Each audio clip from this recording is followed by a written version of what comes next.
तीन दिनों से एक एक्टिव वेस्टर्न डिस्टर्बेंस इन्फ्लुएंस कर रहा था हिमालय रीजन प्लेन्स पे भी, जिसके कारण एनसीआर दिल्ली में जैसे आप बात कर रहे हैं कल रेनफॉल एक्टिविटी रहा, इवन परसों भी लाइट रेनफॉल एक्टिविटी रहा। अगर आज वो वेस्टर्न डिस्टर्बेंस की बात करें, आज भी वो एक सर्कुलेशन की फॉर्म में है स्पेसिफिकली हरियाणा के ऊपर, लेकिन इतना उसका कोई सिग्निफिकेंट इम्पैक्ट नहीं रहेगा। और इसके बाद क्या है कि जैसे टेम्परेचर की बात करें तो टेम्परेचर जैसे सिस्टम कोई आगे मूव करता है नॉर्थ वेस्ट इंडिया को इन्फ्लुएंस करके, तो उसके बाद नॉर्थ वेस्टर्न इवेंट्स आनी स्टार्ट हो जाती हैं और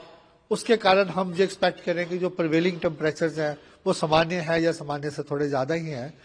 तो वो by about 2 degree temperature dip कर सकते हैं।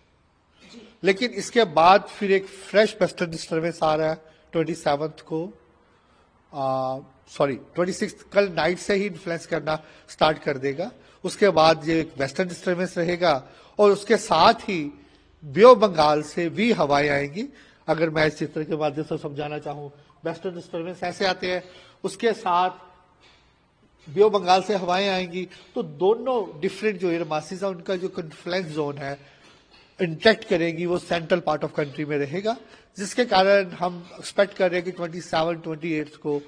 ज्यादातर हिस्सों में north west India, central India, even NCR Delhi, इन सारी जगहों में लाइट मॉडरेट रेनफॉल एक्टिविटी रहने का अनुमान है। और स्पेसिफिकली 27 को हम हेल स्टॉर्म भी एक्सपेक्ट कर रहे हैं काफी हिस्सों में, मध्य प्रदेश, इवन